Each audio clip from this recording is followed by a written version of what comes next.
week at this time as we explore places to go and things to do. We're taking a ride today. We're taking a ride on the New York subway system because my guest today is Stan Fischler, who is the author of a great book called The Subway. It's the kind of a book, if you've ever ridden the subway or ever not ridden the subway for any reason, that you have to look at because there's so much to it. There's so much in it. It's a great gift to give to people, for example, who don't think they know enough about the subway. Stan, I'm glad you came up here from, I hope by subway, from New York City to talk to us about this wonderful book. And there's so much in it, which we'll get into. What is this fascination that you have with the subway, and how did you get into it? Well, first of all, it's my toy. It's like a toy. It's like, people have electric trains. Kids get electric trains.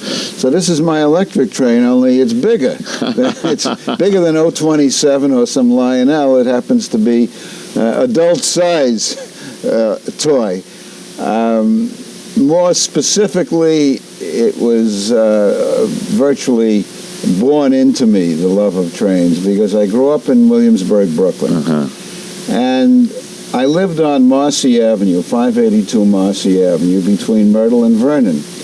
And a strange thing happened when I was about 3 years old in 1935. All of a sudden, guys were marching up and down the street, digging up Marcy Avenue, and they were building a subway. They actually built the subway in front of my house. They dug up Marcy Avenue, and that's where they put in the IND Brooklyn Queens crosstown station. Is that when you got the subway in? Well, that was it. I was 3 when they started, and I was 5 when they opened it in 1937. So what did I have? Right below my house, I had a brand new station and a brand new subway station. Still there, obviously. It's Myrtle Willoughby Station. You have to talk about seeing them digging up the subway. I had the fortune, maybe misfortune, to be able to see some of the work that was done when they were digging some subways. There are 2 ways to dig them, of course. They can tunnel them through, and they can cut and cover, they call it. That's right.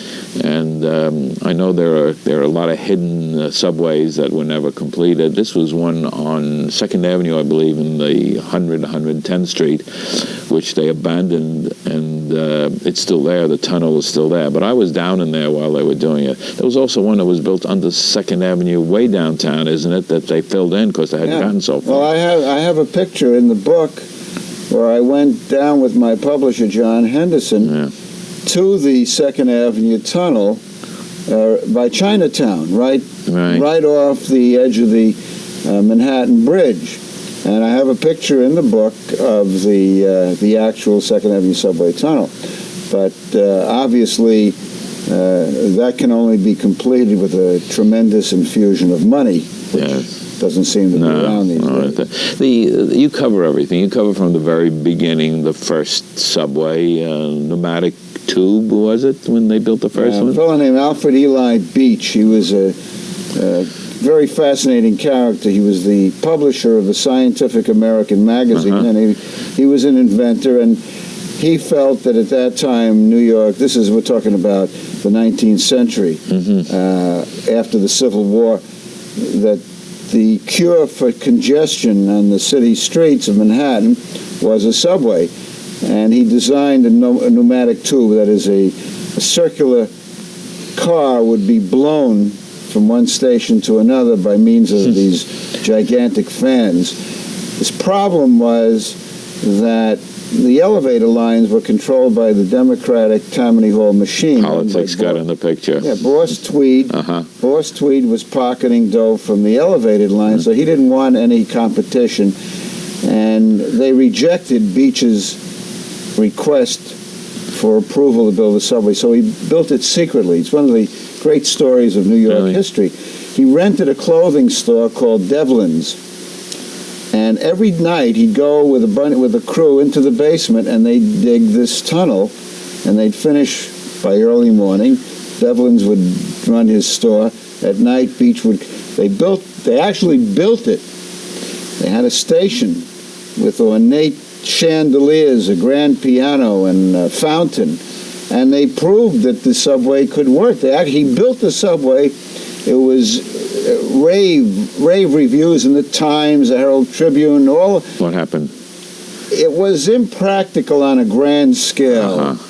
And he actually got tired of his project because we're talking about a Renaissance man who was into a million other things, and he ran out of dough. Oh, well, the old devil. Now, you cover, of course, all of this in the book. A Trip Through Time on New York's Rapid Transit is the subtitle. And you had done something earlier called Uptown, Downtown, which is similar to this, but this is, of course, an updating of that in this new book. Well, I wrote that about the original 22 years ago, and it was a totally different book. I did it for a different publisher who didn't have a feel for the work. I mean, it was just another book. And several years ago, I found this publisher, John Henderson, who was a train buff like me, and a trolley buff, and I did a trolley book. I did a book about growing up in Brooklyn in the 30s and 40s called Confessions of a Trolley Dodger from Brooklyn. And I said when we finished, I said, John, I'd love to do a new book about the subways that has lots and lots of pictures because there's so many visuals that you can't capture. Yes. And this book wound up with 150 pictures. Yeah, it is. It's really amazing. I mean, when you take a look at, the cover, of course, says it all. It shows a picture of you in a very, very decorative subway. I want to talk a little bit about art in the subway, and I'm not talking about graffiti. Some of them are quite artistic, aren't they, some of the stations? Well, we can thank the original bankroller of the original subway. It was August Belmont. He was a multi-millionaire with a lot of interests. He had Belmont Racetrack out on the island. He had a Belmont Hotel on 42nd Street in Lexington, and he was very artistically inclined. And when this subway was laid out with his engineer Parsons, who was a key man, they didn't want it to be schlock. They wanted it to be high class, as much as you could be high class underground. So every station would have some artwork. If you go to the original Columbus Circle station on the original IRT at Central Park West, you'll see the Santa Maria. And if you go to Astor Place, you'll see a beaver because of John Jacob. Yes, you're saying something, you say, if you go. Now, this program is about places to go and things to do. The subway is for sightseeing. I'm not just talking about getting you to a place, but there's so much to see. And you cover so many things in here, not only the history and unusual, but you even cover things like etiquette on the subway. I mean, it's a real fun book. Well, it's a rolling museum. That's what it is. If you have the guidebook to show you where the things are. Now, etiquette is a very, very important aspect of the whole system to me because I ride the subway all the time, and I see and I know people who are kind of fearful of riding it and because of the crowds, and I list 10 different points of etiquette in terms of being aware of your fellow passenger. And the most obvious one is if the train comes in and the door opens, let him out. I mean, it's not a big deal. And the other thing is, there's so much open space that is unused, even during rush hour. You got to find the spot. And if you say, excuse me, you'd be surprised people move an inch, you can get to the empty spot. I know some people who would never ride the subway, and yet I know people who use them all the time. And, of course, there's always the question of fear, a question of, is it safe? And as I say, I know people who ride them, go home from the theater, ride the subway, never have any incidents, never see anything. They've been doing it for years. I think that's overplayed, don't you, as far as all the fear of riding the subway? Shakespeare had a good line that would apply to this, and that is, so slippery, the fear is as bad as the falling. Most people don't understand how safe the system really is, particularly people who live in the suburbs, and they have this image that once you go down, you're in big trouble, which of course is not the case. I've been riding the system now for a long time. I'm talking about back to 1935, and I ride it all the time, and I have never had an untoward episode in my entire life. I've heard that from others too. And on the same subject, but really not the same. You also cover disasters in your book and show pictures of some of them, because there have been some through history that have been reported very widely, and some of them quite bad. Well, I was just saying on the way over here that the subway version of the Titanic, and there is one for drama, happened in 1918, and I have a whole chapter. It's called the Malbone Street Disaster. It took place in Brooklyn in 1918, and it was a fascinating episode because it had started with a strike. The motormen went on strike. The company, the Brooklyn Rapid Transit, tried to break the strike, hiring conductors, and they didn't train them well. And this poor guy that was forced to become a motorman with only 2 hours of training, he didn't understand the line that he was on. He was tired and he was nervous. And at the very bottom of this run in Brooklyn, there was a 90-degree curve. He was supposed to be going 6 miles an hour, and he was doing 60 miles an hour. And it happened 2 blocks from Ebbets Field. 97 died, and Ebbets Field was turned into a huge morgue. That was one of many. I never heard that story. In fact, I have pictures here. When I was a kid, an elevated line was a half a block away, Myrtle Avenue L. And when I was walking to school and the trains went overhead, I often wondered if elevated trains ever fell off. And my father said, no, that it couldn't happen. But in the book, I have pictures. In Brooklyn, there's a shot, you'll see about 2 cars fell right off onto the street. One fell on top of a truck. I want to discuss in a moment the suicide curve that I'm aware of. But before I do that, I do want to remind our viewers that we're talking about a great book called The Subway. And the author, Stan Fischler, is my guest today. And we're talking about the subway, the wonders of it, and some of the bad things about it, too. But mostly some of the things that people don't know about. This book, incidentally, was introduced at a press conference which was held at the Subway Museum. And that's an interesting place in Brooklyn, isn't it? It's an old station. It's the Court Street Station, which was part of the HH line, which was the silliest line ever built because it only ran for 2 stops. It was supposed to be part of an immense system, and like so many of the plans, and I show a map in the back of the book of what they wanted to do and what they actually were able to do, it ran from Hoyt-Schermerhorn Street to Court Street, and that was the shuttle.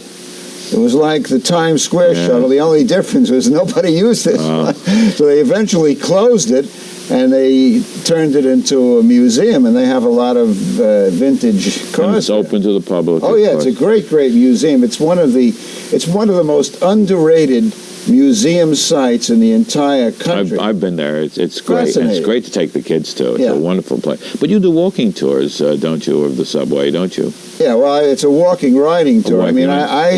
I take people from the beginning of the original line, the line that opened in 1904, but was conceived exactly 100 years ago, a century ago, it was laid out.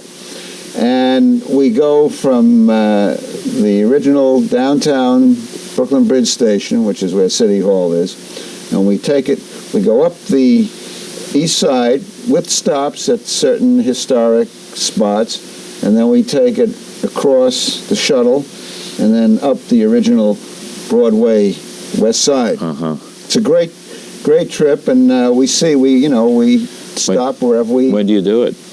Well, I'm going to be doing it starting late February, once a month. And I mentioned this to some. I used to do it. Years ago, there was a shop called the New York Bound Bookshop in I know it very well, and I knew them, yeah. And they asked me if I would lead the tour. Got a terrific response. When the book came out at the Subway Museum, somebody asked me about what I started again. I called it Subway Saturday. And I got such a tremendous response now that I'm going to be doing it on a monthly basis. We talked few minutes ago, we started talking about the suicide curve, which I remember 110th Street, was it? Yeah, 110th. It went from Columbus down to 8th, Central Park. Very, very high, as I recall. Yeah, very high, and it was an S curve. I live 2 blocks from it, and I've lived there for 28 years, and they used to have an elevator that went up to the station, which was on the eastern part of the curve, and they call it suicide curve because people would jump, from there. Really? Not because trains went off the curve. They didn't go off the curve, but it was a sensational optical thing. I've had arguments with my publisher about whether or not the L should have been torn down, and to this day I maintain they should have kept that. It was a great sight, but the elevator shaft remained intact long after the L was ripped down. So when I'd take my bike for a ride in Central Park, I'd ride past and you can see it. But they've since built a new high-rise development, so everything is gone. No more remnants of the old line. You talk about always riding in the front of the trains. You can see what's. I did that. I love doing that. My recollection is coming on one of the remaining elevated lines on the Jerome Avenue line, just past the Yankee Stadium. You would go into the tunnel, and as kids, it was always wonderful to see going down into the depths and being swallowed by the earth. Actually, what do you like riding up front? Well, first of all, there's a distinction between an amateur front rider and a professional. The professional cups and makes sure that there is no extraneous light, that he's seeing it as it should be seen. And you have to tune up your ears for the sounds. If you ride on the unwelded rail, you get the click-clack that really is neat, and it develops a nice rhythm, which can be compared to some Benny Goodman jazz records. I look for the sights of the tunnel. For example, the original IRT has struts going up to the roof, and it's a much different sensation than if you go in an IND, which is just a square one, or the BMTs often curve. There are so many things, but it's really being a kid. That's what it's all about. It's being a kid and pretending that you're the motorman. And to me, that's the most fun in the world. Most fun in the world, but you have had a long career in a very fun business. You've worked for the Journal American as a reporter, and you've been identified with sports publicity. Your name is synonymous with hockey. So let's talk about that. What have you been involved with in hockey? What do you do, and what have you done? Well, I've been a hockey writer since I got out of college in '54, and I've written 70 books about hockey alone. And I do television for Sports Channel on Devils and Islanders games, and I do some work for MSG Network as well. That's my primary focus. The writings about the subway and the trolleys are more of a hobby than a real than my regular job. But there's a connection, because were it not for the subway, I never would have gotten into the hockey business, because my father, after the subway was built in front of our house, we used it because we never had a car, and my father took me to a hockey game at Madison Square Garden, the old one on 8th Avenue and 50th, by subway, and I became infatuated with hockey, and I either was going to be one of two things. I either was going to be a hockey commentator or a subway motorman. And I got talked out of being a subway motorman. We were out in front of the house one day, and a neighbor came by, and he started gabbing with my father. He says to me, "What do you want to be when you grow up, Stanley?" And I said, "I want to be a subway motorman." He says, "Don't. They only make $35 a week." I said, "That's okay. I'd do it for nothing." So, but parental pressure said, "Go to hockey, my son." Right? Well, it turned out that hockey was a lot of fun as well. But you know something? to this day, I still want to be a motorman. Have you ever driven a train? I've driven a trolley out at the museum near New Haven. Mm-hmm. But I still think that there's an opportunity. I may not be able to get a job, but I may be able to pilot one of these vintage trains through a friend of mine who runs it. All right. So if you can get me a job as a motorman, if you got any pull with the TA. There's so many things that you cover in here. One of the things that interested me was you show the changes in uniforms, talking about the motormen, and it really is a very, very comprehensive book on the subject. Tremendous amount of research, but it's not work. It's a well, see, part of it, you mentioned the Journal-American. When I worked for the Journal-American from 1955, for 10 years, I covered the Transit Authority. Yes. When we had the big strike in 62, 63, I was hired as a consultant by the Transit Authority along with 5 other reporters. So I got a real good inside look at the system, apart from standing in the front car and enjoying the sight. So I know what it's like from the inside. But you were born to be a subway enthusiast. There's no question about that. I don't know what would have happened if they had built the station 2 blocks away, but they built it in front of my house, which was very nice of them. Some of the things that are in here are the unusual. Pick a couple of things that are really unusual that you might want to talk about. I have a section called The Best, the Worst, and the Most Unusual on the Subway, and I have, for example, one of my worsts is the worst elevator ride, and that is at 168th Street on the IRT, which is one of the deepest stations. Mm-hmm. The elevator there was the slowest, most abominable elevator. They just redid it, so it's a little bit better. I have my best view from a subway station is the Smith 9th elevated line, which happens also to be straddling Gowanus Canal and is the highest spot on the entire system. Well, if you get off there at the station, you could see the Statue of Liberty, you could see New York Harbor, you could see the skyscrapers at the tip of Manhattan. It's a wonderful, wonderful view. And I highly recommend the Brighton line for a lot of reasons. In fact, one of my most unusuals is a most unusual shop underneath an L curve, and that's in Brighton, where the L curves north from the Brighton Beach Station. There's a Mrs. Stahl's Knish joint directly under the curve.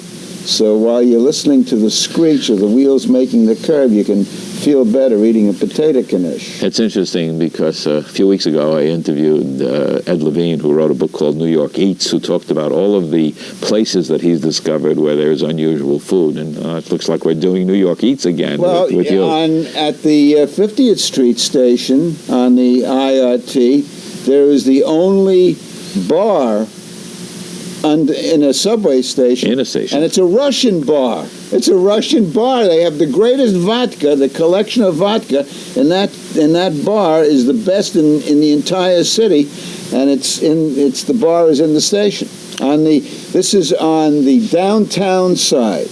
You mean in the station because, of course, there are concessions in the subway system, but this isn't past the turnstiles. No, it's on the outside of the turnstiles, but it's right there. I mean, it's down. The bar is not up. You have to go down into the subway to get your vodka or scotch or rye.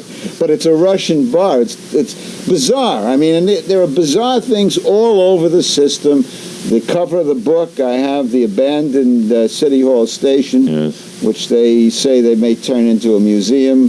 So it's a magnificent station. Unfortunately, it's on a very sharp curve, and it was built for 1904 passengers when they had so fewer, not for 10-car trains, so it's very hard to use as a station. There's so much in the book, and I'm sure that people want to know where they can get more information about it. So there is a telephone number at the publisher, and that number is 718-357-6707. I didn't memorize it, but I was able to read it off. 718-357-6707, and we'll put that up in the closing credits as well so that people can call and get more information about the book. The book, of course, is The Subway, and The Subway by Stan Fischler. How do you feel about all the changes that are taking place, the fares, making it easier to buy, and then the going through the turnstiles? How do you feel? Do you like the old way? Or? I have mixed feelings. A friend of mine who was a train buff bawled me out for buying a Metro card. He said, "How can you not use a token?" And I said, well, it's easy. You just take the card and you push it through, and that's how I do it. What bothers me about the system now is that the people who run it don't have a feel for the glory, for the sweet things like the names. They did away with the West End line. They did away with the Sea Beach line as a name. Is there a prettier name than Sea Beach line? The Culver line. The other thing that bothers me a great deal is the fact that there has been a general slowdown of the system because of the Williamsburg Bridge accident a few years ago, which is in my disaster section. They've overreacted. It's like if there was an accident on the Long Island Expressway, and all of a sudden they made the speed limit 30 miles an hour. Well, that's insane. Right. And they've slowed down the system much more than they have to, and that bothers me because one of the reasons you ride the subway is to get to a place fast. Yes. Right. Not medium, fast. Fast by avoiding the surface traffic, fast by having a clear right of way, fast by running trains as frequently as the traffic Norman, requires. When they built the first one, the whole thing was 35 minutes to Harlem.